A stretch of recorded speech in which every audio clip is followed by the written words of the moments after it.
I have been quarantine cleaning my office for the last like 2-3 weeks and stuff. At one point, I didn't want to give it up in the first place. So like I poured over goddamn every box. And when I opened things, I found shit from going back 10 fucking years, going back to shit that I saved from the beginning of the career and whatnot. I found one of the original Clerks press kits, which, you know, I'd known was somewhere, but there it was in a fucking box under a bunch of film festival books that, you know, like I collected over the years from all the festivals we went to. So it was just a you know, fucking gold rush of nostalgia and memories and like, oh, thank God this still exists. And then it gets filed away like the fucking Ark of the Covenant in a big warehouse and shit. But at least I know where it is. And so it's unveiled countless fucking treasures, not the least of which is the treasure that I bring to you today. Oh, yes. You remember a good friend of ours, our old pal, Emo Kev. I do. I discovered an untapped reservoir, a well, an underground well, if you will, reflecting pool of a boy age 18 to 19. This collection of writing already had a title, penned in 1989. I didn't come up with this now. This is what 1989 Kev called it, the Shadow Notes. Oh, shit. That's amazing. Oh, yes. We are going to dive into the Shadow Notes. Oh, I didn't proofread the whole thing, but I took a glance, and it is dramatically delicious. I used to write on this Smith Corona typewriter, and my parents got me this extension package, which turned it into a word processor. And it served me well. I wrote so many things on it. It was my closest friend, you know, most days between high school and doing Clerks, and as much as I could just go there and fucking tell it all my secrets and shit and my dreams. So post Clerks, me and Scott go to Sundance, Tokyo in March of 1994. Yep. And, you know, it's adjunct to Sundance, and they picked a few movies to go over to Tokyo, and we were ambassadors and blah, blah, blah. And we'd already gone into Universal and met with them and pitched Mallrats. And so they were like, yes, write the script. So before I went and got on the plane, I bought like my first Macintosh. I bought an Apple laptop so that I could start writing Mallrats on the way to Japan, and like, you know, while we were going to all these festivals and stuff, me and Scott. So I abandoned the word processor at that point, and it went into storage, and then went into the office. And then years ago, when Ming was working at the office, Ming Chen, him of Comic Book Men fame, I said, Ming, can you know, in your spare time, like print out all this, my old writings and stuff. Here's a pile of discs and my old word processor. And so, you know, God bless him. You know, thankfully he was a bit of a fan, because he was printing out some of the most emo-licious fucking shit on the planet, man. It's like tortured fucking, who am I? Who do I love? Who do I choose? Like just bad, man. But in any event, he found a way to do it without, you know, the Smith Corona. He just hacked it and created a program that printed it out. And he printed out, let me see, 1, 2, 3, 4, 8 fucking binders full of my old writing. That, and mind you, he did this like well over a decade ago, like maybe even 15 fucking years ago. And you never looked at it. And I just never once. In fact, like I knew he printed up some shit, but like, you know, like there are some early Clerk scenes and stuff, but I was always like, man, he never finished the fucking job, slacker. Oh, he finished the fucking job. The slacker was the guy who just took time fucking finding it. So I found it. And as soon as I cracked it open, I was like, what the fuck? And then I was like, oh, there's one person in the world who'll appreciate this. Scott Mosier. Wow. First First entry. And so all thanks to Ming, who provided me content like 15 fucking years after intended, man. And saved all this goofy shit, man. I got to see the building blocks to how I got to Clerks and stuff. The first entry is in Shadow Notes. Shadow Notes number 1, Scott, meaning I knew I was going to make more. How many are there? Did you count how many there are? Let me tell you. Oh my God, what a great question. Well, I just want to know, like, I think it's like before, as people enter into the Shadow Notes, it's like, it's like, are there... Dare you enter the Shadow Notes? Prepare thyself to enter the Shadow Notes. I see here 6. There are a total of 6 Shadow Notes, Scott. So I think we'll get to at least 3. They're not long, but something tells me we'll be stopping often. Gotcha. First Shadow Note, Scott, was written at 12:40 a.m. on August 31st, 1989. And where are you now? Yeah, paint a picture. This Kev Smith is dating Amy Lapointe. After I got out of Henry Hudson, she was still in Henry Hudson. She was in Kim Loughran's grade. Kim Loughran, my high school girlfriend, was 1 year below me. Now, Kim I started dating, in 1986, May 25th, 1986. And I dated her, all the way up to when we went off to do Dogma. So like 2018. So it was like 12 years off and on that we dated. And Kim, you have to understand, was like, that's what I wanted to do with my life, not make movies. I had no plan or anything like that. My biggest plan was to grow up and marry Kim. Like, I was very much like Lloyd Dobler. I've graduated Henry Hudson. I graduated already a year ago. I tried to go up to college in Manhattan at the New School for Social Research. That's when I started hanging out with Brian and Walter, pretty hardcore. Yeah. In fact, I start leaving school to go and hang out with them. Like, fuck New York, and just go down to Jersey where I lived still with my parents to play hockey and fucking foosball at the rec. And I'm yearning to be something else. I've not seen Slacker, so I don't know it's going to be film. And I start dating Amy Lapointe like in April, maybe March of 89. And this Shadow Notes and the general thrust of the Shadow Notes are a guy who does not want to be dating Amy Lapointe anymore, but does want to be dating Kim Loughran again. Now, Kim Loughran in the fall of 89 goes off to Carnegie Mellon University. Do you think there was any correlation between her suddenly going off to Carnegie Mellon and not being around and sort of re-piquing your interest? It's exactly that. Look, I don't even need to read the Shadow Notes. You just analyze this fuck, and that's exactly what happened. It was like, oh my God, she's the one that got away. And, to be fair, like, Kim was wonderful. She was like my best friend all through high school. Yeah. But I started to romanticize her like even more so. And that began like this, the Shadow Notes, Scott, as they're come to be known, as I titled them back in 1989.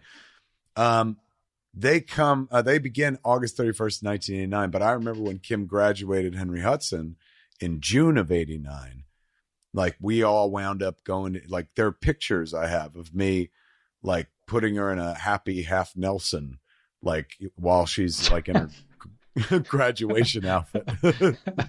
Oh, those times. The happy. Yes, not the terrified help me half Nelson, but more like my ex-boyfriend is being physical with me, but in such a blatant way that clearly it's not a romantic thing. It's a older brother, little sister type of thing. But that's where it began to be another romantic thing for me, where I was like, oh my God, I actually miss her. So you're like, oh my God, I could actually take her in a wrestling match.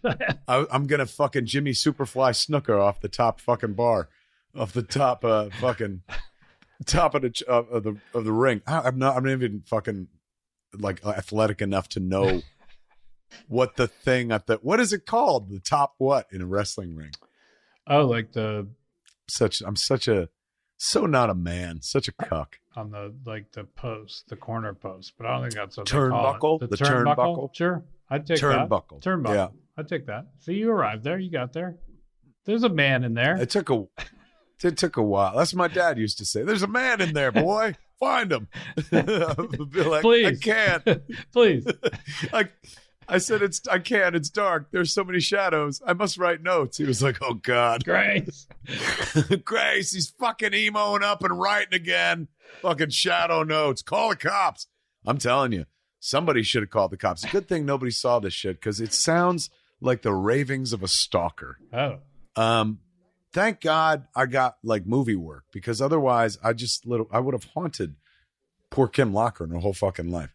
This is the mind of Emo Kev, newly turned 19 in 1989. He's also seen Tim Burton's Batman, which came out June 23rd, 1989, and hence probably Shadow Notes probably had something to do with it. This boy fancies himself something of a Bruce Wayne Batman type, Scott. You see, you have two identities? It seems like you kind of just have one. I know. One lame one. Not even like fucking one cool one and one even cooler one. Just one lame one that does a lot of writing about his feelings and shit. But all I can say is thank God he poured it out on the page and wasn't like a real life creepazoid. If you knew him in the real world, you wouldn't have been frightened by him. You would have felt bad for him. But reading these ramblings, you might be like, he needs to be watched. Does he have a trench coat? Take that away. And you did have a trench coat. I did. And I thank God I turned it into good for Silent Bob. 12:40 a.m., Scott. Okay. August 31st, 1989. Shadow Notes number 1. Get ready. It wasn't the first time I had a dream of its nature. I awakened in a strange room. Strange because it wasn't my own. There were no pictures of Batman anywhere. From the smell... Starts off strong. All right. I tried to wait. It starts off not bad. It's like, all right, he's a high school kind of, dramatist level writer. But once you get to like, this, I could tell the strange room was not my own because there were no pictures of Batman. Then you just feel bad for this fuck. It's the first cry for help in the whole piece. It's just like... First cry for help. From the smell and the general feel, I could tell that the room was vacant and had been for some time. This was not anybody's room. It was a non-bedroom, Scott. Oh. He's coining phrases. I'm trying to think of what that is. You've heard the phrase non-bedroom. You've dropped it in your daily life, haven't you? Like, Alex, get your ass in the non-bedroom. The bathroom. Like, what is the non-bedroom? Every other room? She's like, you mean the kitchen? It's a fancy way of saying kitchen. Here we go. It was a non-bedroom. It was hers. That gets its own paragraph, Scott. It was hers. That's isolated. It. Here we go. New paragraph. It hit me suddenly. I knew these walls, these sparse fixtures. This was the room of my reason. Now, Scott, for the length of the Shadow Notes, Kim Lochran's name is never used. She is referred to as my reason, and reason is capitalized with an R. She's your reason, not meaning like your sensibility. Obviously not. I lost all fucking sensibility the moment I committed these crimes to fucking paper. She is my reason for being. So I refer to her throughout these as my reason. It's so amazing. It's so take thy beak from out my heart. Oh my God. This motherfucker was such a romantic. This was the room of my reason. It resembled the real thing, except that her bed was no longer on the wall. Kim had a elevated bed that was like a bunk bed. And in its absence was a large sheet of green cardboard. This had a basis, I reasoned, in the idea I had once discarded that would have had me creating a large mural in the room while she was away. It was... That's a lot. Explain is that a real thing or a Yes. Apparently I had a dream of where I wanted to build a mural or paint it. I couldn't even paint. I couldn't fucking draw. But like I'm I had this dream, and I'm drawing from the notion that I was going to make a fucking large mural in her room while she was away. That's the scary part. While she was gone, it's like, welcome home. She maces Like that you. would terrify a motherfucker. Ow, my mural! I can't see my mural. Do you like it? Do you like it? He screams through tears. Do you want to know what the mural was going to be made of, Scott? I mean, all I heard is a word of sheet of green cardboard. Well, guess what? He was going to put on that green cardboard. He tells us. He says, quote, "It was to be made up of pictures from Sandman, the comic book, and would be completed upon her return from college." Wow. Could you imagine if you came home from college, walked in your room, that's the first thing you fucking saw? Wouldn't you go right back to college? Especially if there's a guy going like, now you know what love is. Love is endless, like the Sandman himself. I'm sure she would have been like, I don't even know what this is. What is this? What is this stupid comic shit? What are you talking about? What is Sandman? What the fuck is going on? Get help, Kevin, please. I begged you to get help. I covered the whole wall. I heard voices. Now back into the dream. Okay. I heard voices which I recognized to be that of her mother and her two aunts. They entered the room quietly in an effort to let me rest. Their curiosity drove them closer and closer, and fully conscious that they were present, I sat up in a brisk manner as if suddenly awakened. My exact words were, "What the fuck?" which brought a round of titters from the trio. So at this point, you're describing a dream where you wake up from a dream? You know that old chestnut. I'll be honest with you. I honestly think he's fucking lying. I don't recall this dream at all. I think this motherfucker's making it up for the sake of writing this piece. He was so boring and lame, he didn't even have cool dreams. He had to make up his dreams. You dreamt, you fictionalized your dreams. Which sounds redundant. It's like bringing sand to the fucking beach. Maybe deep down, I was hoping Kim would eventually read these. Gotcha. Like, clearly they weren't manufactured for no use. They're too well written. Like, this is a guy going like, somebody's going to read this. So I bet you're going to publish these. Yes, my manifesto right before I take out, me, Kim, and her whole fucking family in 1989. Grasping a Sandman comic. Poor Neil Gaiman's like, it was a very respected comic book until he fucking Catcher in the Ride, my goddamn Sandman comic. Who is this man? Who is this? Who is this? Kevin Smith. It's unfortunate because it was such a lovely story. Trying to make people happy.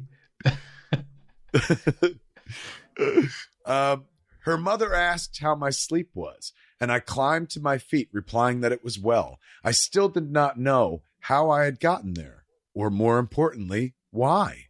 I was wearing one of my sleeping shirts and a pair of underwear, but was not ashamed to walk around, although I did carry my blanket in tow behind me, covering my posterior region. There is a suspicious amount of detail to this fucking thing, man. I feel like that's how you moved around the house normally. It's only 12:40 a.m. in the morning. Like, what did I just fall asleep and woke up after 5 minutes and was like, listen to this shit? Did you, what's interesting, what I would say, just to sort of pull Neil Gaiman back into this, he probably bears some responsibility. Oh, you ain't kidding. So hopefully they fucking blame him when fucking Kev in the alternate timeline goes crazy and fucking kills 20 people in the convenience store. Instead of making a movie, he's like, you're Dante, bang. You're Dante, You're all bang. Dante. And this is hell, the final circle of hell, as he's fucking taken out by a fleet of Middletown cops through the window. But obviously, you're based on your sort of bizarre mural idea, you as a writer are heavily influenced by Neil Gaiman. And not for nothing, but who said it was fucking bizarre, this mural? It sounds pretty metal. I mean, I don't agree with young Kev Smith on much, but, you know, my office would look better with a bunch of fucking cut-up Sandman comics on the wall, Scott. It's a little judgy. Especially in the quarantine where you're going to start it tomorrow. Yeah, I don't even want to send you a fucking picture of my office. You'll see that I completed it. Before I found this journal entry, I was like, oh my God. I ran into a few more of her relatives on their way through the house to finish various duties. Butch, that's Kim Loughran's stepfather. Butch asked how I was doing, and I replied positively. He informed me in pleasant tones that the interior of the house was undergoing a little refurbishing. I offered my assistance and soon found myself carrying an old carpet out to the garbage. I mean, what the fuck? This is definitely a dream, because I would never volunteer to help. Like, that looks too physical. Outside, I ran into another of her many aunts. This one asked, "What are you doing here?" I shook my head. "Don't you know? I will always come back for her, to her." Oh, boy. Then, is that the end of it? Okay. Then the dream ended. That was the end of the dream, Scott. Thank God. But there's more writing in the shadow notes. That's just, you know, me telling you that the dream ended within the pages of the shadow notes. Then the dream ended. I called her mother later to invite her out as I ran some errands. And that's somehow in the real world. That's not even part of the nightmare dreamscape. That's what I was about to say. Like, the end of the dream where it's like, I talked to her dad, and then I told her I'll always come back for her. I was like, it didn't feel like a dream anymore. It felt like a version of you. I take enough criticism from my art. Don't fucking step on my dreams and tell me my dreams aren't good enough. It lacked 3-act structure. It wasn't very coherent. Yeah. Where's the payoff? Where's the payoff? I called her mother. That's so creepy. I'm like, "Do you want to run errands?" I'm sure her mother was like, "I gotta go, Jimmy." Like, ran away. Butch. Butch, he wants me to do errands again.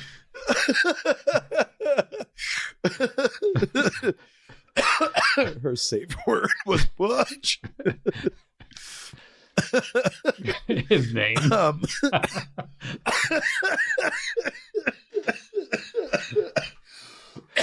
Kim's mom was so real and straightforward. She was awesome. She cursed.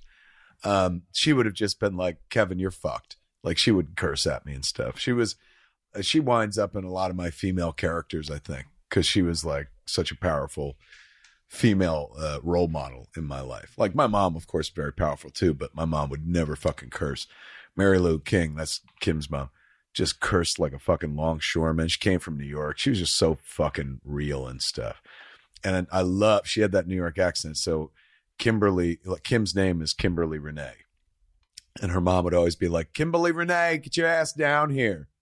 I loved how she said Kimberly Renee. There were no ERs in there whatsoever. It was just Kimberly. So I would talk to her mom even after me and Kim stopped going out and stuff like that. But I can't believe that I was like, "Hey man, do you want to go out for errands?" I would feel weird if you called me and asked me to go run out. "Hey Scott, I'm in Oakland. You want to run some errands with me?" Or like, "No." You're like, "No? Can we go to lunch or something normal?" Yeah. Well, on the errands run, we could grab some lunch, and then I'll pick up my dry cleaning. And I just want to see if, you know, that fucking Johnny Mathis album ever came in at the fucking vinyl store. I mean, what errand? And also, what was I doing errands for my mother, and I take somebody else's mother with me? Wouldn't that be cheating on my mother, kind of? I'm sure my mother would have loved it if I was like, "You want to run errands with me?" She would have been like, "My God, yes, I've been waiting my whole life for my son to ask me to run errands." Instead, I'm asking somebody else's mother. I'm getting mothering Side on the mom? side, Scott. A little side mom. That's what we all want. I called her mother. And she said no. Let's find out. Oh, okay. I'm fucking dripping with anticipation. I called her mother later to invite her out as I ran some errands. I figured she'd be feeling fairly lonely at this point because Kim had gone to college. Due to previous engagements, she canceled out. And I found the topic directed at the reason. So she was like, oh, I've got something to do. Otherwise, I'd go. But that was really her probably just being like, why would I go run errands with a teenage boy? Butch. I'm on the fucking phone and she's like, Butch. Butch. He's getting weirder. He's getting weirder. Now he stopped talking about Kimberly Renee. He wants me to go on errands, Butch. How do you say errands? Errands? He wants me to go on errands. Errands, Butch. I ain't doing that. I don't want to go on my own errands. Why don't I want to go on his? Butch, get on the other phone, dial 9-1 and wait. Because if he says one more fucked up thing, you press that one. He's gonna bury me alive, Butch. I don't know what to tell him. Did you ever see The Vanishing, Butch? This is like that. The golden egg, Butch. They had seen The Vanishing. They were the most movie watching people I ever met in my life. Every day they went to the video store across the street from their house and rented fucking like 6 new releases. Wow. And they would also bootleg them. They were like the biggest lawbreakers I ever knew too. They would record them. And like they didn't vend them, but they just had this massive video library. But everything recorded at SLP, so you can get like 3 movies on a fucking tape. But it was kind of like watching a movie like a old ass tape on YouTube or something like that. Like in a pinch, it would do you and stuff. Particularly if like, oh, I can't get my hands on this because it's a hot new release. So they were like the house. You could rent tapes from their house except for free. Like they were like, oh, do you want to see the new Robin Williams movie? They had it and shit like that. So they watched a bunch of fucking movies. I would go over there and just watch movies with them and stuff.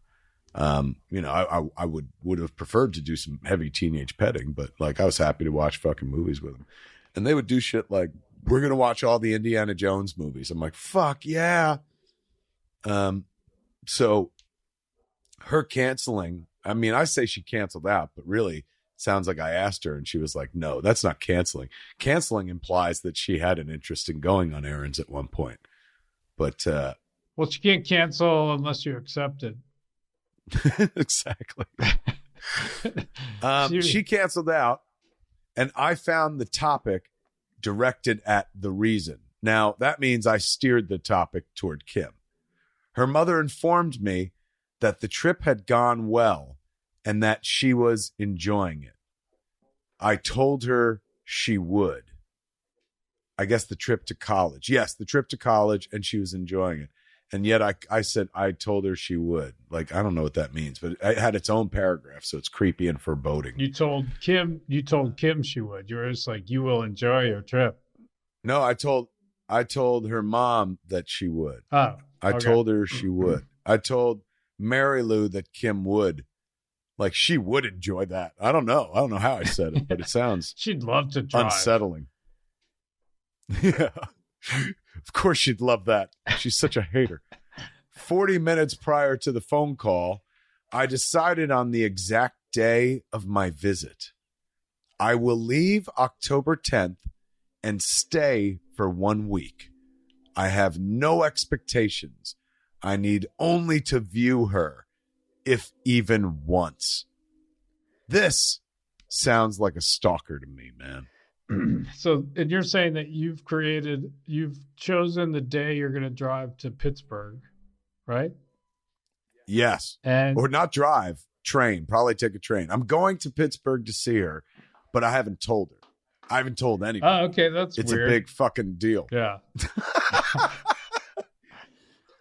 You're like, yeah, put through that prism. That's pretty bad. So you're just your plan was like, I've decided the day you're going to show up in Pittsburgh. Were you going to rent a hotel? No, I didn't have that kind of money, nor did I have money to rent a car. So I was taking a train. The train trip was like high enough. I think it was like $49 to go to Pittsburgh. And then I was hoping to just crash at her dorm And she wasn't even out of sorority yet. She was just at a dormitory. Does this happen? Does this end up happening in like outside of the? It literally does. It literally does. Like I do go to Pittsburgh. I drop a bunch of hints to her.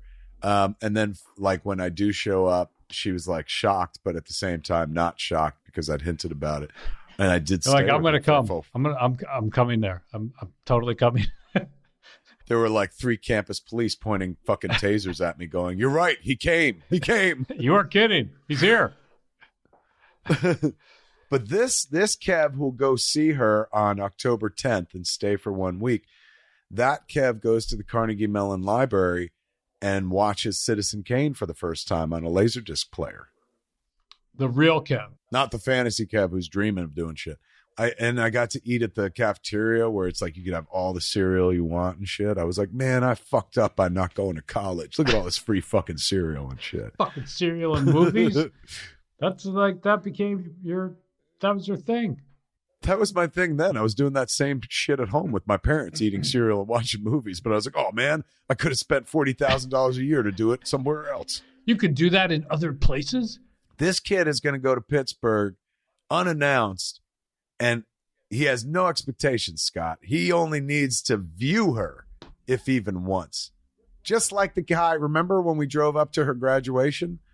And like, I saw her walk and then I was like, all right, let's go. And you're like, are you fucking kidding me? It took us 8 hours to get here.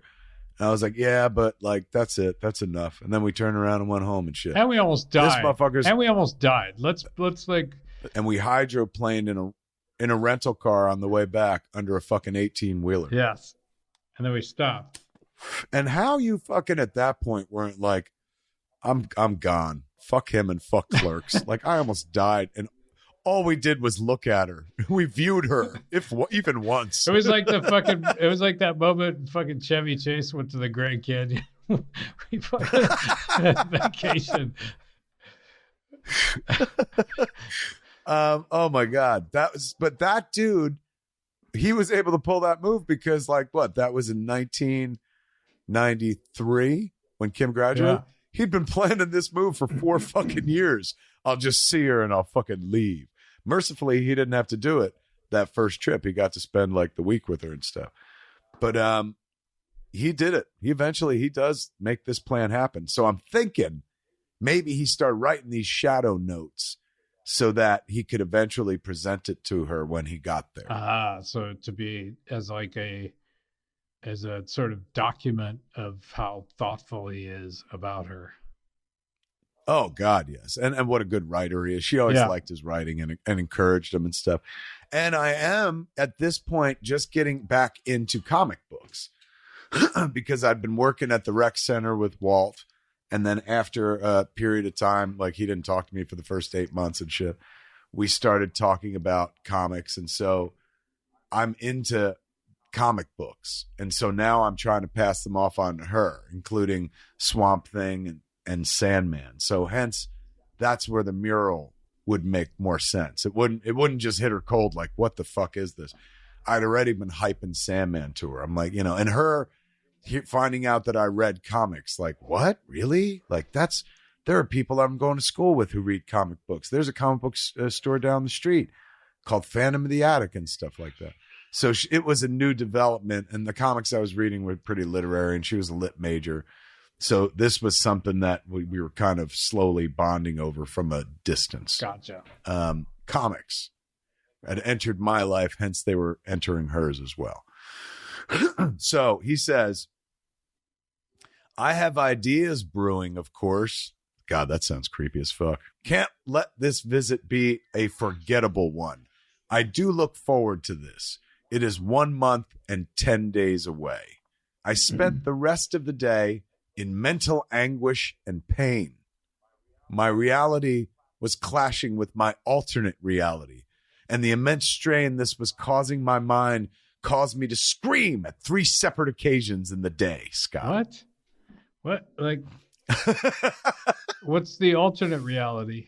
My reality, which I guess would be me dating Amy Lapointe, is clashing with my alternate reality, which is me wanting to be with Kim, I would imagine.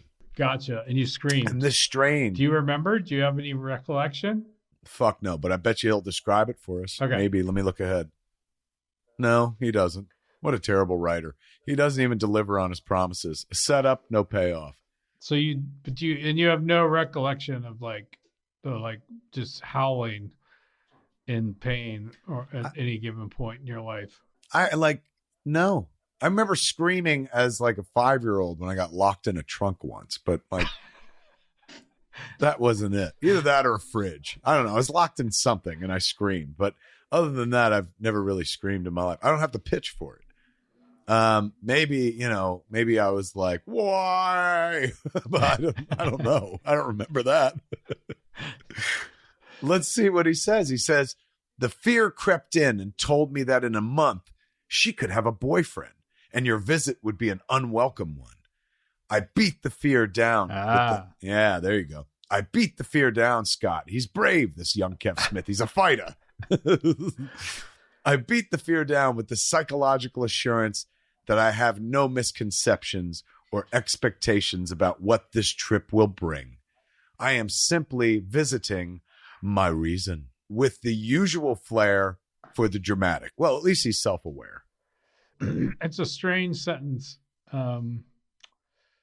to be, on one hand, just like admitting the psychological reality that you're just like, I'm fine if I just go there and she has a boyfriend and if everything's okay. Yet at the same time, holding in your mind that she's your reason for existing. You don't got to be, fucking Freud to figure out this kid's not well, Scott. It's complex. You're trying to be two very diverse ideas at the same time. You're trying to be the adult, right?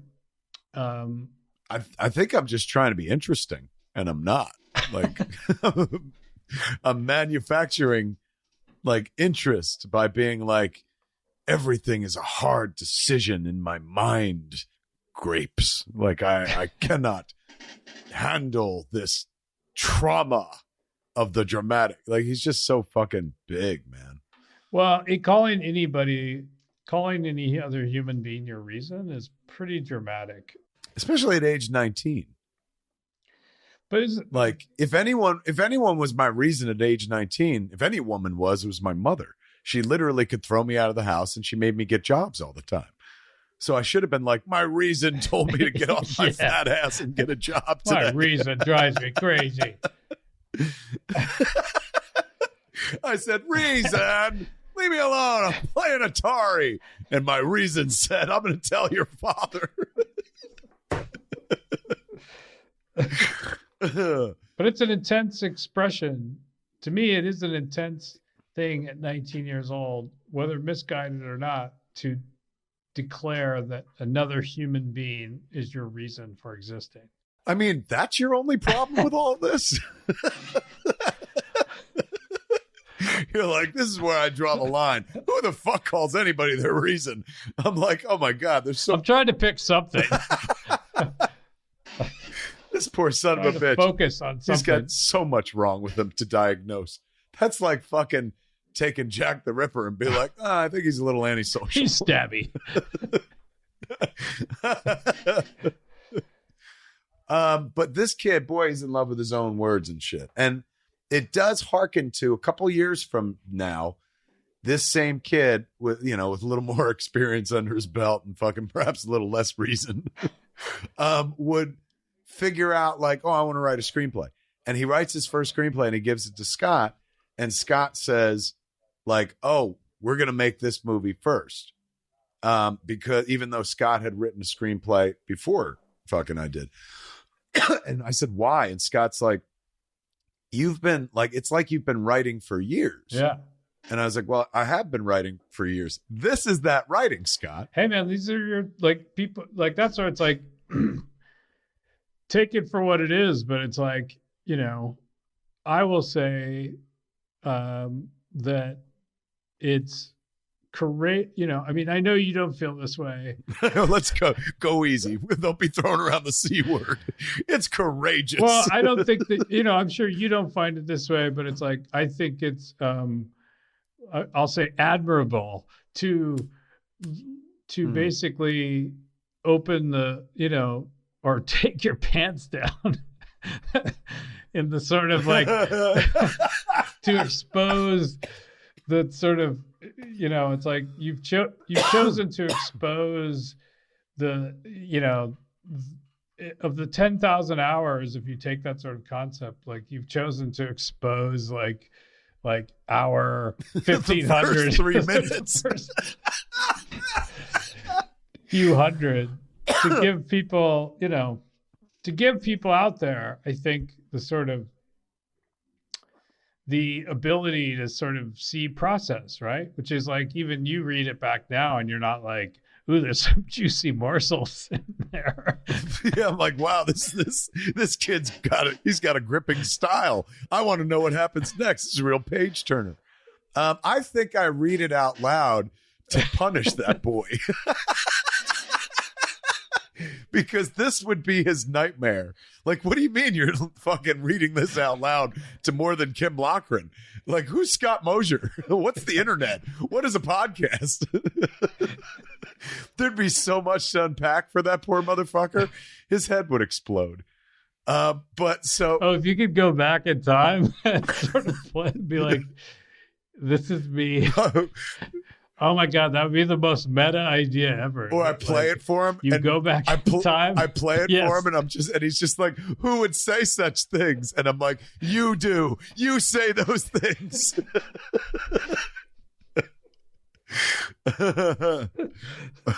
This is like, whether people like want to admit it or not, like it or not, this is the bridge to Clerks. This motherfucker expunged his soul in these pages so that by the time he stepped up to write Clerks, he could write some fucking jokes instead of this navel gazing sadness.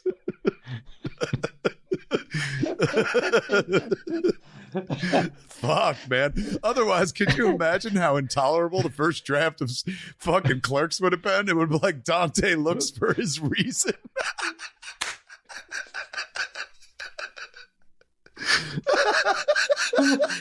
You're like, I think I need a glossary to understand your comedy script. Yeah. They're like, what? So it opens on a man gluing Sandman comics onto a woman's wall. What's that have to do with convenience? Yeah. Who are these three women who think why is he walking around covering his ass with a blanket? Like, I think it's awesome to hear what you picked up and retained, though. The fucking tidbits. Like, he's got 3 ants. He's got a blanket on his ass. It never goes away. It's all right there. Okay, he goes. Kev continues. Young Kev. Emo Kev. Whether she welcomes me with open arms or not is inconsequential, Scott. As I have said, I need only to view her, if even once. Did I repeat that twice? I literally did. You like did. 3 paragraphs up. And I remind the reader in a real shitty way, as I have said. And since Kim is the intended reader, like, I'm suddenly chastising my reason. As if people are arguing the fact. I'm sure if she ever did read this, she would have been like, thank God I don't fuck this guy anymore. He was insane. The killer inside me. How did I fucking live with this? All right. He continues, Scott. Does she know? Has she any clue as to what I'm feeling and have felt for so long? No. Does she know why? No. And if she did, would she call the police? Does she know why I had Brian make that call? Oh, Brian Johnson he shows up, and he calls Comic Book Men's Brian Johnson in an early appearance. Yeah, I apparently had him call her on my behalf. Maybe to say, like, he doesn't like Amy, he likes you. Maybe. I don't know. I can't recall exactly, but I did have him call. I didn't. He did. Does she realize that ours had to be a clean break, a silent one? Why? Why did she realize She's that? like, I don't realize that. Why? Do you have any idea? Yeah. And it's not even. She's like, I'm all for the clean break, but you're never silent. So, and it's not a clean break. You're coming over here now, and you're obviously pining for me. And you did a half Nelson, a happy half Nelson. You gave me that happy half Nelson. I knew what your fucking plan was right then and there. You were going to come visit me at my college one day, unannounced, and stay with me for a week. Clean break, huh? Is that the? You've had a clean break from reality, Kevin.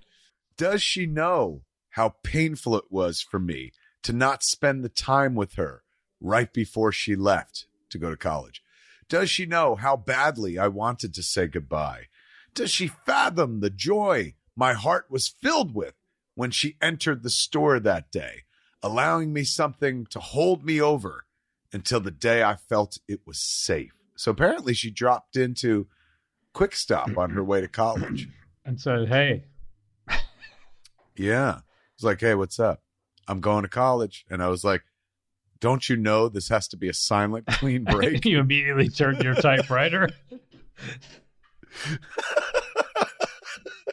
While she's in the room. I'm like, I can't talk. Like, hold on. I'm right here. Hold on. Let me, I'll finish writing this and you can read my thoughts. I'm working on my shadow journal, Kim. Shadow notes. The shadow notes. That's true. Branded name and shit. I fucked it up. Let me see. Does she fathom the joy? We did that. Does she fathom the joy my heart was filled with? Wait, where? Does she know how painful it was? Does she know how badly I wanted to say goodbye? Does she fathom the joy my heart was filled with when she entered the store that day, allowing me something to hold me over until the day I felt it was safe? I wished to hold her every day since we've parted. This is not an obsession. This is my heart. Well, I beg to differ, Scott. I think this is an obsession. Yeah. This kid, this version of Kevin Smith, unless he don't get to make Clerks one day, meet you, probably winds up on like Investigation Discovery. He had a flair. He had a flair for the dramatic and a penchant for murder. Well, it's true. The only thing you have going in your favor is you have no courage to commit violence. Too gutless to gut anybody. I can fully deal with the reality of the situation. This is not Fatal Attraction.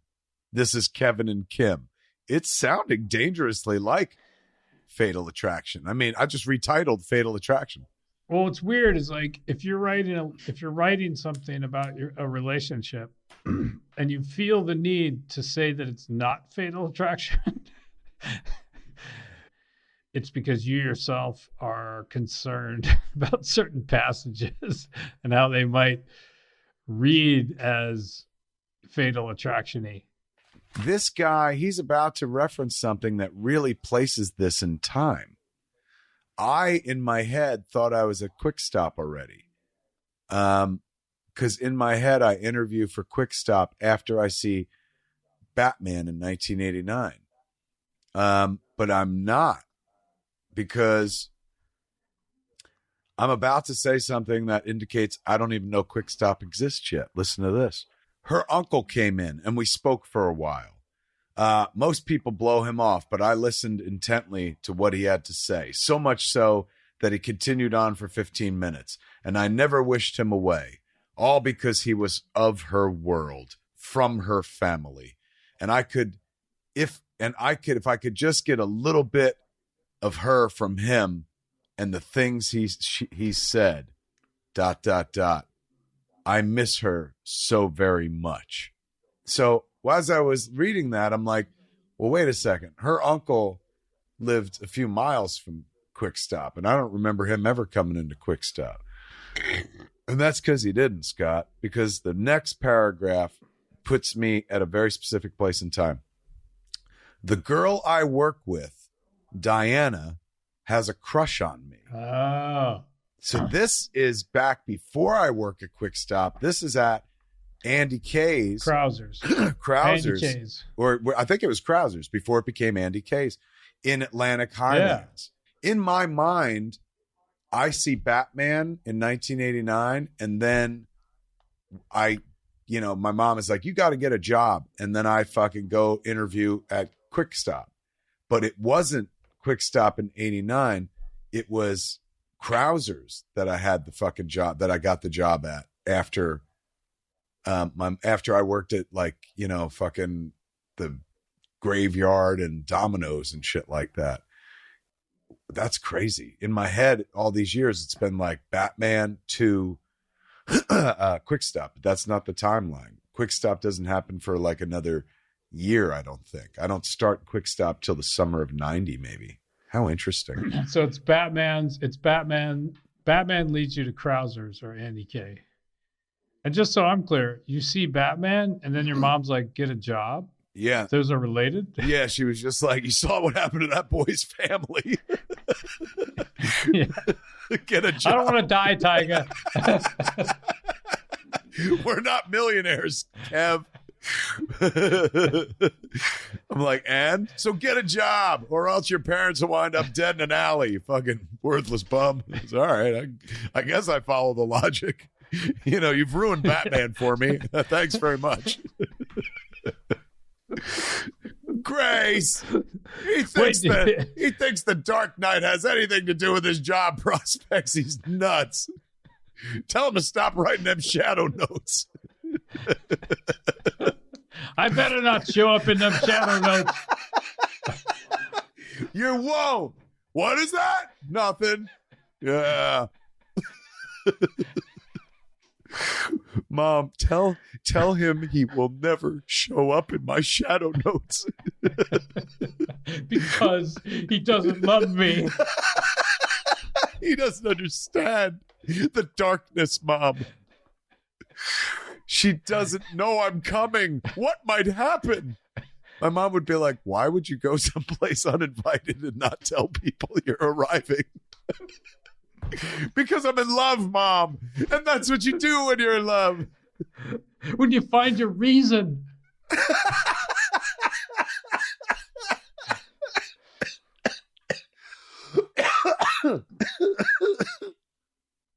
Grace, he's giving me a reason to kick him out of the fucking house. Pay rent, do something. But this is pathetic, Grace. Pathetic.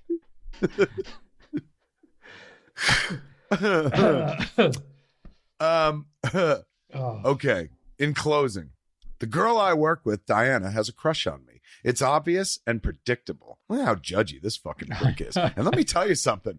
Like, Diana was incredibly attractive and way out of his fucking league. And he's like, it's so predictable. He was incredibly lucky, that she had an interest in him. She was a few years younger than me, so of course she was fucking gullible. Because any fucking woman my age would have been like, don't spend time with him. He writes shadow notes. Is that the shadow note guy? Shadow Knight himself.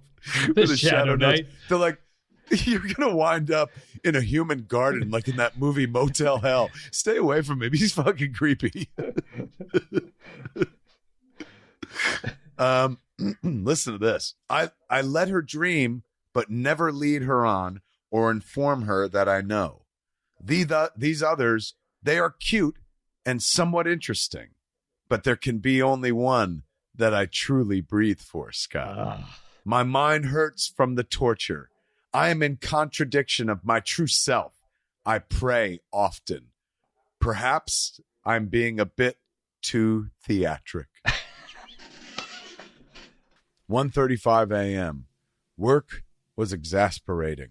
I'm 19 years old, Scott. Such a crowd plagued the store in shifts.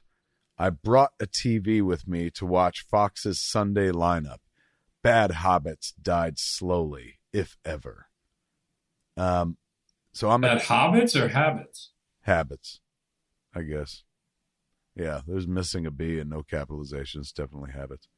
Okay. I don't even know. You know what? This so awesome.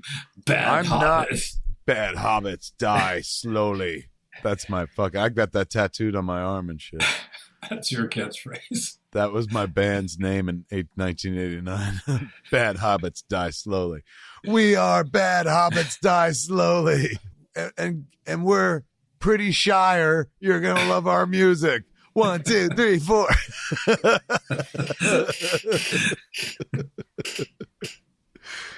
That song was pretty precious. 1, 2, 3, 4. The songs are terrible, but his in between banter is fantastic. A wonderful stage presence, but those fucking songs, they're fucking bad. He really weaves the mythology into everything. If you remember, Scott, I was dating somebody still at this point. I was dating a girl named Amy, and in these shadow notes, I say, Amy and I discussed smokers this evening, cigarette smokers, Scott. Yeah. It began with her asking me if I ever smoked. I replied, yes, at various times in the past. I have been foolish enough to light up a cigarette. God, this guy loves his fucking words.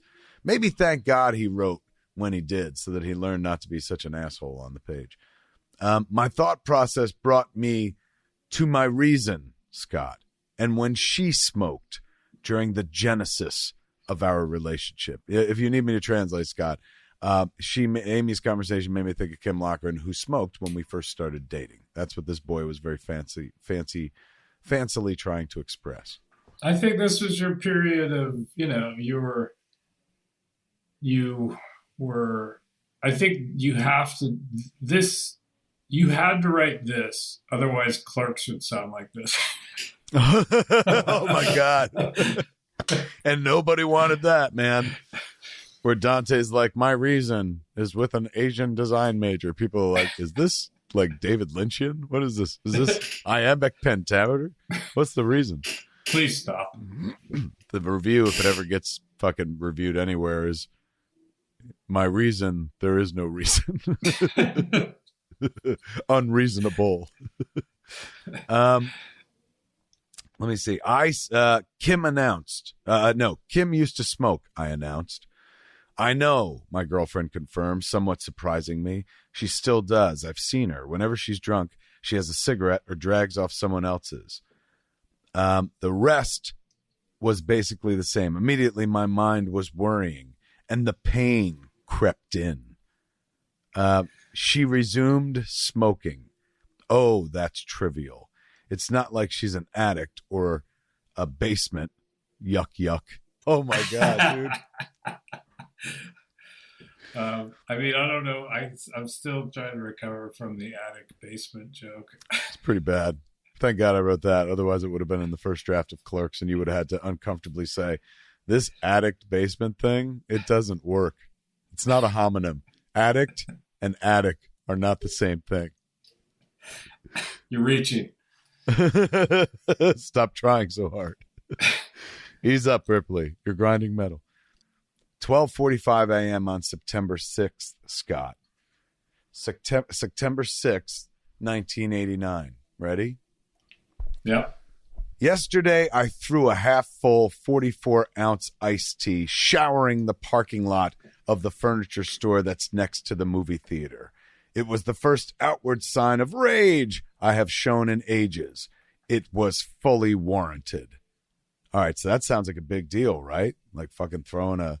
Yeah, like it's... iced tea. What happened? I've never known you to do that. I've never seen you do anything like that, and I've never known you to do that. So this is like the first time I've ever heard of you expressing yourself what would this bring way. What would bring Mr. Hyde out of the Dr. Jekyll you're familiar with is what you're asking yourself. Yeah. Clearly, the writer thinks it was fully warranted, Scott. Let's find out if he was right. I was talking to Amy about different things, about how different things would be if I was still friends with Ernie and Mike. That's Ernie O'Donnell and Mike Bellicose, who I'd kind of stopped hanging out with. I brought up how much Ernie disliked my reason. He didn't like Kim Lochran that much in high school. And she remarked that this was the man that my reason said she had the opportunity to go with. So to translate, they were talking about Ernie, and Kim was like, I could have gone with Ernie once.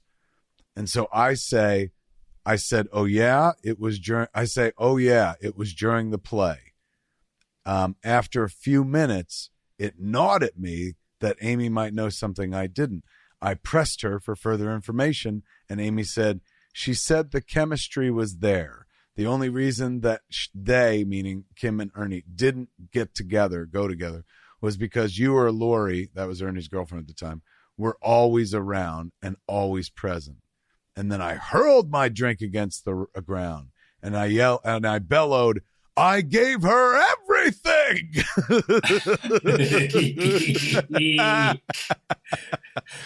But it gets better, Scott. This is the killer line. Ready?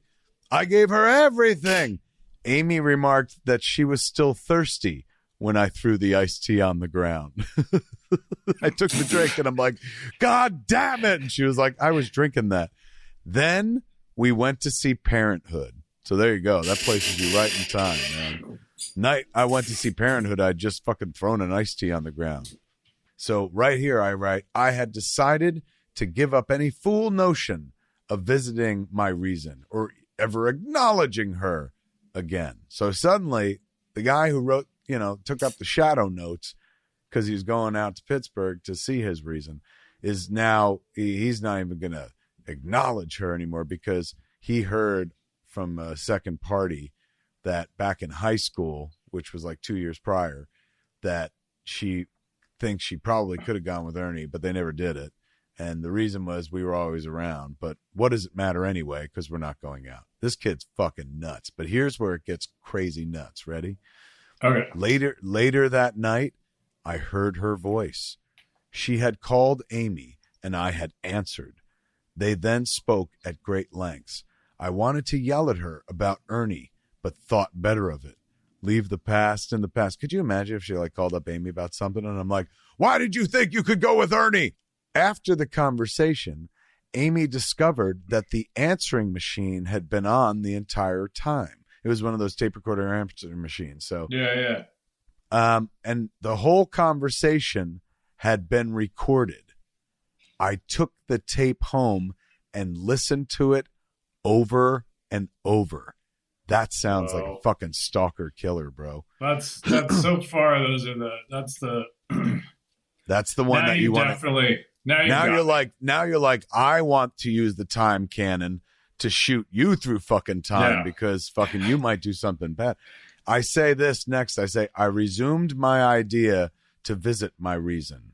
I think I think the reason the tape has that sort of the creepier quality is because inside the journal, you can almost feel like you're dramatizing everything, right?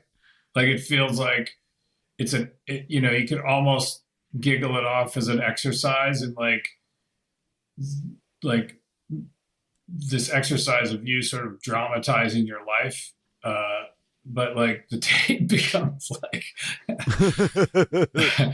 the tape is just like, that's like the point in the movie where like the fucking crazy fucker pulls out a big lock of that person's hair and starts rubbing it on their face, and then they cut to credits, and like, oh fuck, man, they're psychotic. Final entry, Scott, of the shadow notes. This is it. This is the end.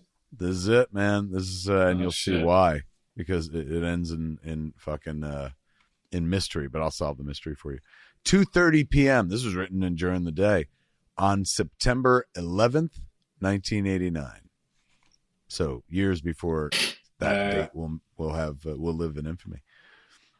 I just returned from lunch with my reason's mother. Remember at one point I invited her to go fucking do something? It's always a pleasure to bum around with Mary Lou, and even better when she speaks about her daughter. And let's be honest, that's what I was there for. Intel on her daughter. I like Mary Lou, but it is kind of weird to hang out with your ex-girlfriend's mom. We went to Ground Round. That's even weirder. I took her to a restaurant at the mall, man. The restaurant where you can throw the peanut shells on the ground and shit. They serve you peanuts. You crack them open. You eat the peanuts. But it's like a proper restaurant. It's not like a food court. Yeah. Outside the mall restaurant and shit. We were seated. We went to the Ground Round and sat at what happened. And what happened was uncanny. We were seated at the same table where my reason and I had once sat in the dusk of our relationship.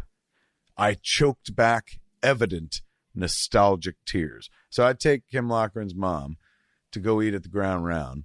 a restaurant that Kim and I had eaten at once. Like, which is already weird. Yeah. I mean, look, I ain't excusing none of this. It's all material. And so we wind up sitting at the same table I once sat at with Kim, and I'm choking back nostalgic tears, dude. Like, oh, I miss her and shit like that. And in fact, dude, the next line of the journal is, I miss her. Less than a month until I visit, until she knows why everything happened the way it did. A great deal can transpire in a month. She might be involved with someone and have not the slightest interest in me. Oh, God, just hold out for 30 more days. On the way home, minutes before we reached her house, I couldn't contain myself any longer, and I informed Mary Lou that I wasn't even half finished bothering her daughter. What must she have thought hearing that? I'm not even half finished bothering your daughter. And she's like, well, number one, don't bother her. Number two, that sounds cryptic and mean and scary. You're not even half finished. Like, don't make it so threatening.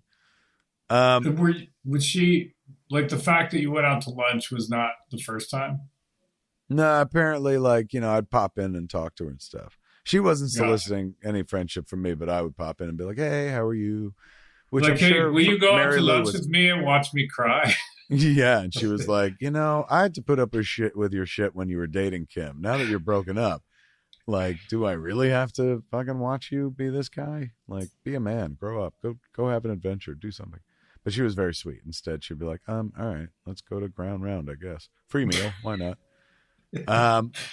In fact, I said, I wasn't even half finished bothering your daughter. And then it says, in fact, I said, I haven't even started yet. That sounds like a movie villain, bro. Think about that line. Put that line in the villain of the guy, in the mouth of the guy that steals Liam Neeson's kid in Taken. So this is what he says. I'm not even half finished bothering your daughter. In fact, I haven't even started yet. Like, that's a total fucking movie villain line. I kind of would watch a dramatization of this. Like, this could be connected to a murder. You ain't kidding, bro. Particularly with this very next paragraph. Listen to this. As you listen to it, in your head, just hear like a score, music score that's like,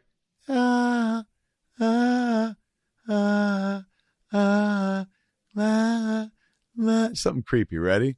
Yep. Here we go. I found the dress that I'm going to give her. Oh, boy.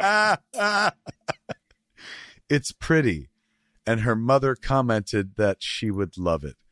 It's a hefty chunk of change, but this is my life we're talking about. I'm starting to think it's Kim's life we're talking about.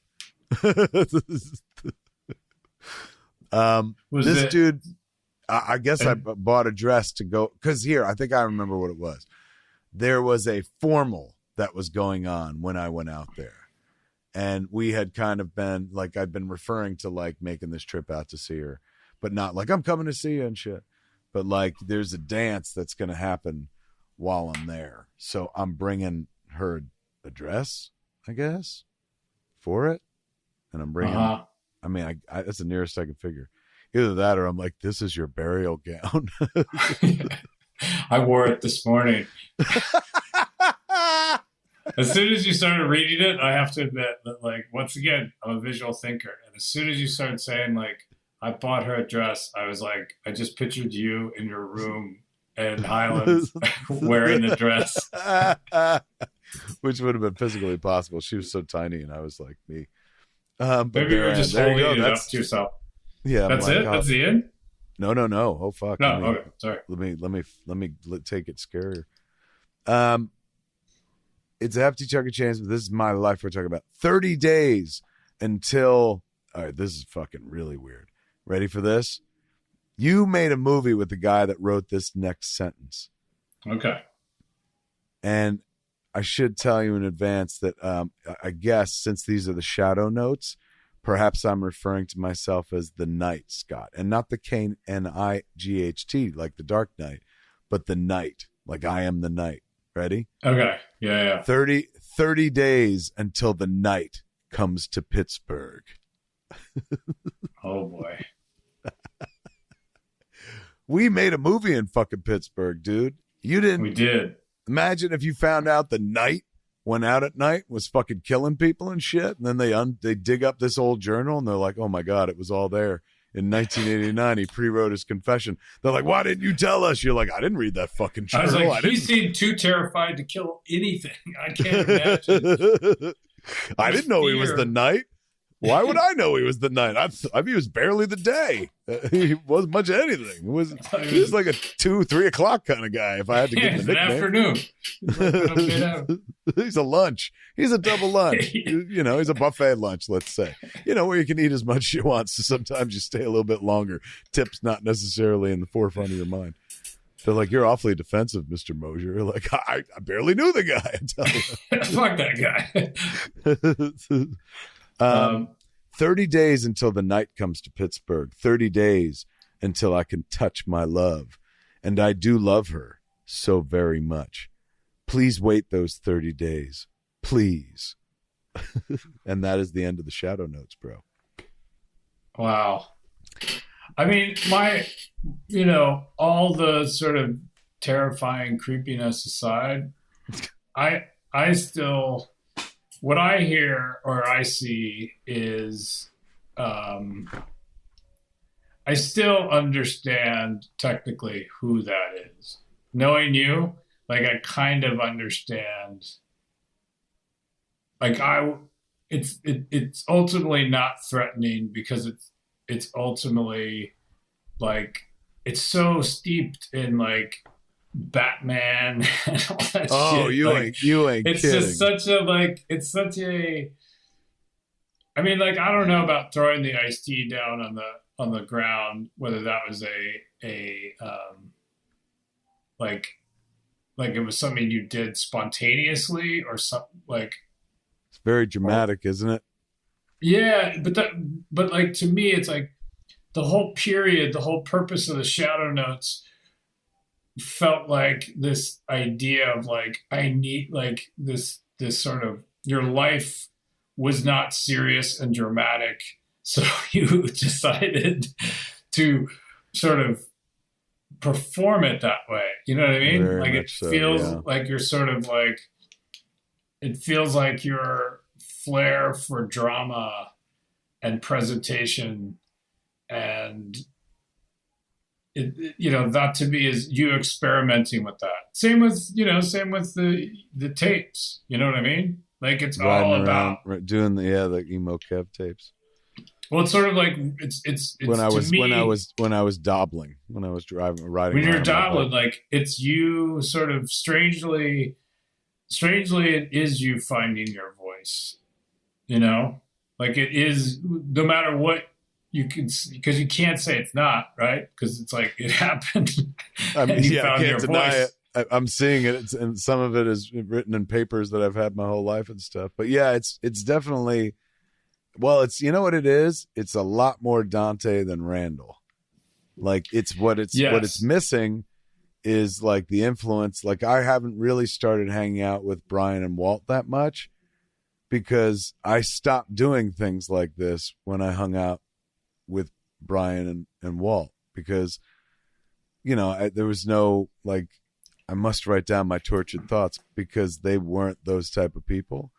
And they weren't meeting you on the tortured thoughts sort of playing field. They would ridicule me for that sort of thing. And that's where I began to, I think, kind of let it go more and stuff. Although that's not technically true. I mean, let me see. So I know Walter, we go see Batman in the summer of 89. So, June 23rd, 89. And these Shadow Notes are like, what did I just say? July, September, or something like that. Yeah. I mean, I can't even use that. And then if that's not fucking weird enough for next time, I found a fucking notebook, a spiral notebook where I was handwriting this shit. All that shit I just read you was like typed up on a computer disk. Because remember I talked about last time Ming had printed up a bunch of old shit that I'd written, man. Now I feel bad that he did, having read it out loud. I'm like, could you imagine? Ming's like, I love Kevin Smith, man. Like, I love his movies. He's my hero and shit. And he got me a job and fucking like, I'm on Comic Book Men because of him. Like, this is a secret origin shit. And he's got to read the Shadow Notes and how I'm like I want to go find my reason. No wonder he eventually quit. He was like, oh my God, I can't work for this lameoid. He's taking shadow notes in the shadows, this fucking shadow note taker. So that was at least typed up and shit like that. I have a spiral notebook here that's dated February 10th, 1990, 1:19 a.m. I won't go into the entry, but it is not even kept in journal form in as much as like I started on page 1 and moved, to the back. Basically, I started wherever I opened it up and had a blank page, and then I had to write a fucking glossary key in the back to tell me what order it is if I wanted to read it in order without leafing through the whole thing. Why was I doing these things? Like, I'm the only one ever going to read this. Why the fuck did I make it such a puzzle book? Why does it have to be an escape room, Scott? Why couldn't I just written like a normal person?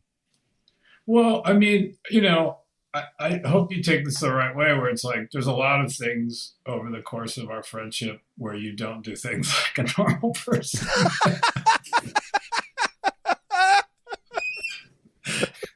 I guess that's it. I guess this one, you're like, this is your line? This is what you're having a hard time processing? It's so strange to me, man. Well, because now you're this person. Because now, to me, I think at that time, it's like, once again, like, I feel like you were in this space where you're trying to create your life. Right? Yes. This boy is terrified that, like, it's not, you can't see it in the writing. I'm not saying it's like I can read it in the words, but I knew this boy, and he is terrified that nothing is going to happen to him. He is terrified that, like, he's journalizing his life, like you say, in this way that's kind of far bigger than it really was, because he doesn't feel anyone's ever going to know who he is. So he might as well lionize himself. But, like, in that world where you're like, I'm leaving behind a record for, fucking next generations to find out how interesting I was inside. Why would I make it so hard by being like, here, let me just read the glossary. Page 51 of this notebook is the first entry of February 10th, 1990. Then you got to go to page 45 for February 12th, 1990. Then you got to go back to page 57 for February 12th, 1990. 2 entries in the same day, but 2 completely different places in the notebook. Every time I opened the notebook, I just wrote in a different place. And I took it from February to April. And just as a taste for next time, listen to this opening line. Adam fell. Rome fell. The British Army fell to the revolutionaries. Atlantis fell. And now I have fallen. Oh my God. It's amazing. This motherfucker. I once again have always said, like, I find it, having known you as long as I do, like, and because I'm not humiliated by you're like, this, knowing this is on you. Yeah.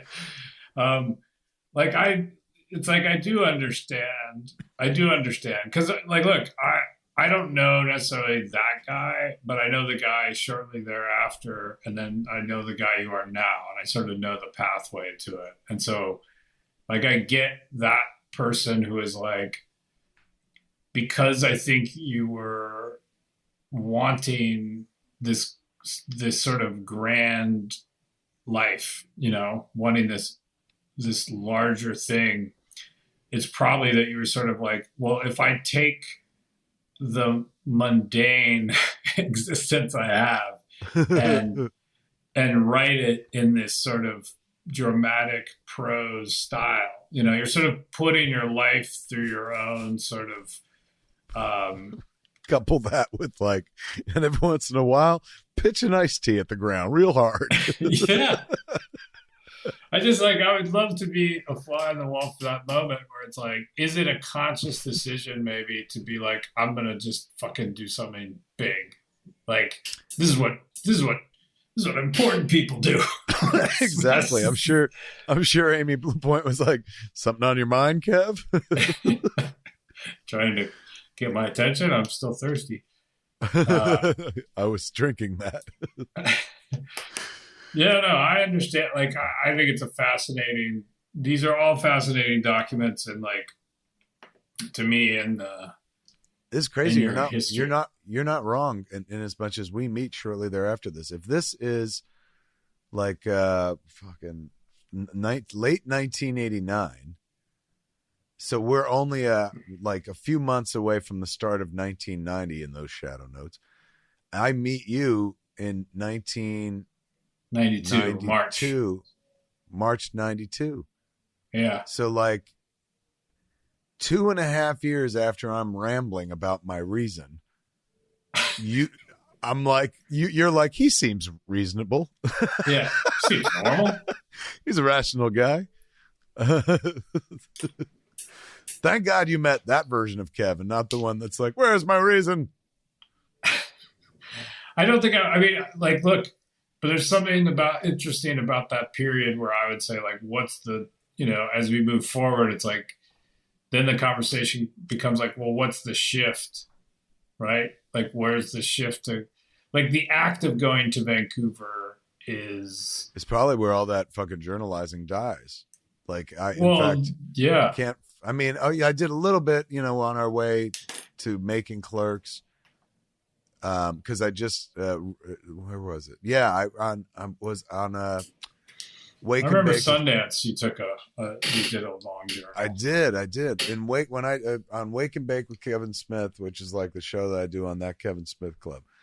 I read through an old journal that was written while we were getting ready to make Clerks, and then I read through an old journal that I kept while we were at Sundance. And even then there was a update a few months later when we went to California and shit and did all the pitching. And we went to the Olive to eat, and there's Rosanna Arquette and shit like that. Like, yeah, it is kind of nuts. So I did journalize past Clerks because I was going to have a theory like maybe once I start writing Clerks, I stop writing this journal, because Clerks is kind of like the next version of the journal. Dante's life is not that different from mine.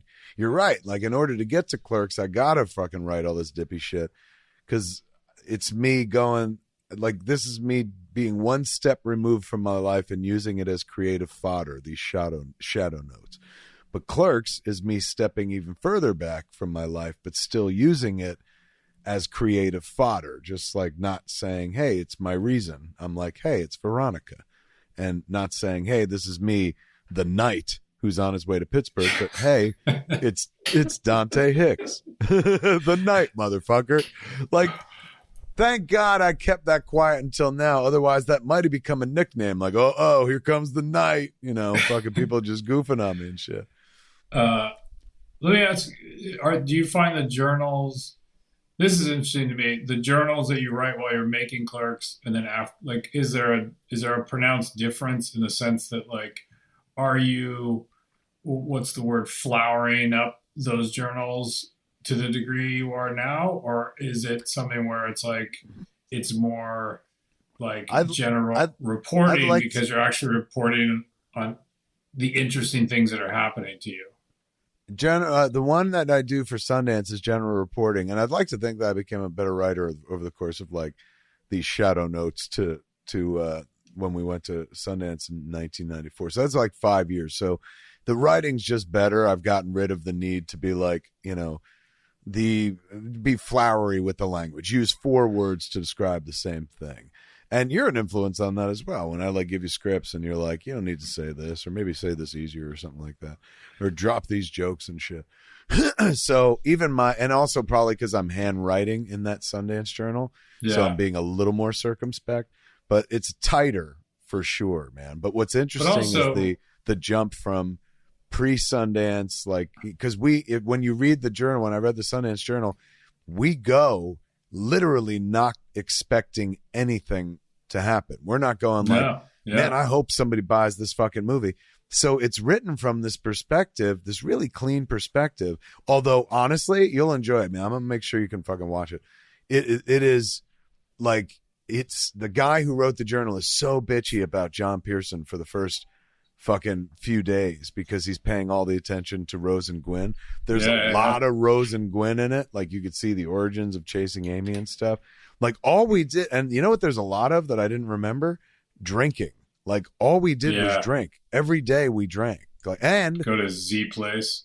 And I smoked weed on multiple occasions. I remember smoking with Tusk one night, but like there are a few journal entries where like we go back to the Miramax condo and smoke weed and stuff, and then we smoke weed here. It's crazy, man. It was unbelievable. But by that point, the journalizing gets a little more circumspect. And then like years later, I wrote. Well, they turned it into a book, My Boring Ass Life. But I had that blog, My Boring Ass Life, where I was literally journalizing everything I did for every day for like 2 years and shit. And so I got better at it. And then eventually I write tough shit, and that's very readable. There's none of this the night shit and none of these multiple terms to nothing like overly complicated to express a simple notion and stuff. It's I read the writing and it's a little cringy for me because I'm like, ooh, but I had to write like that in order to get to Clerks. Like Clerks sounds weird too to normal people. I remember Seth Rogen going like, I fucking love Clerks. It's a movie that made me want to do what I do. It made me believe it was possible. If Clerks could exist, then maybe I could be in the movie business. He's going, but people don't talk like that. Like, he was interested in like more naturalistic delivery than stylized kind of stilted thing. I think the one thing I find interesting about the journals is like, but also think about it from this point of view, like, you go to Sundance and yes, you're a better writer and you've written a movie and all the rest of that stuff. But also now you've entered into a part of your life where you are where you wanted to be, right? So your existence or your life no longer is the mundane that you need to dress up, right? Like you're no longer sort of like needing to inject all this sort of like faux drama, into your relationship or how you feel about this girl. Like suddenly, you go to Sundance and you're writing in a journal basically about the real things that are happening to you. Like this is what you were, like this is what you wanted, right? Like you're sort of a way bigger life than the life I was writing about. The first life I was writing about was now you're interested in your life versus before, where it's like you're almost writing to make yourself interested in your life. Like you know what I mean? Like you're looking at it from a point of view, going like, "Oh my God, this happened today," and I fucking like I can't believe this is my life.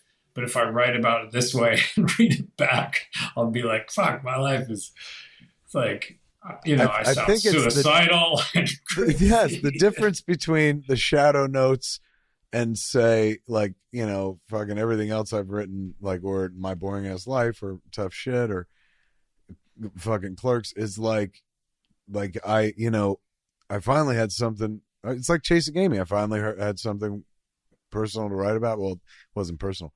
I finally had something interesting to write about. Like all the shit that I would write about in the shadow notes is like, dude, call her. Like, just give her a shout. Like, phones exist. It's 1989. I'm not saying text her. Just give her a shout. But, like, not very interesting life. And then later on, life does get interesting because you're like, what? You met Rosanna Arquette? What? You saw Jasmine Guy from a different world in a restaurant? Like, that was shit worth writing about. What? You're at Sundance. You saw fucking Andie MacDowell. That's a funny thing. In the journal, apparently she was there a lot because I'm like, we saw Andie MacDowell again. Oh, man. As if like, you just can't not see Andie MacDowell everywhere in Sundance. It was our first fucking entree into the business and already was like tired of fucking all this Andie MacDowell action.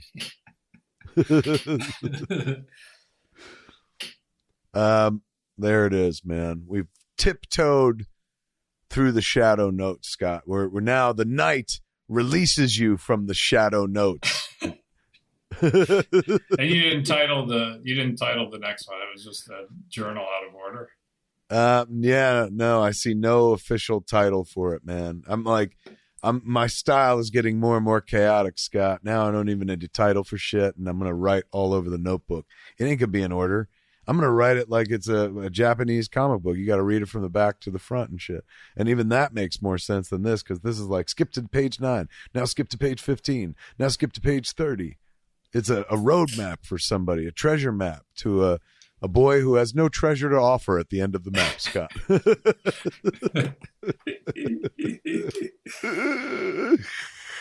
And that is Smodcast for this week, man. I'm Kevin Smith. Scott Mosier. Have a week.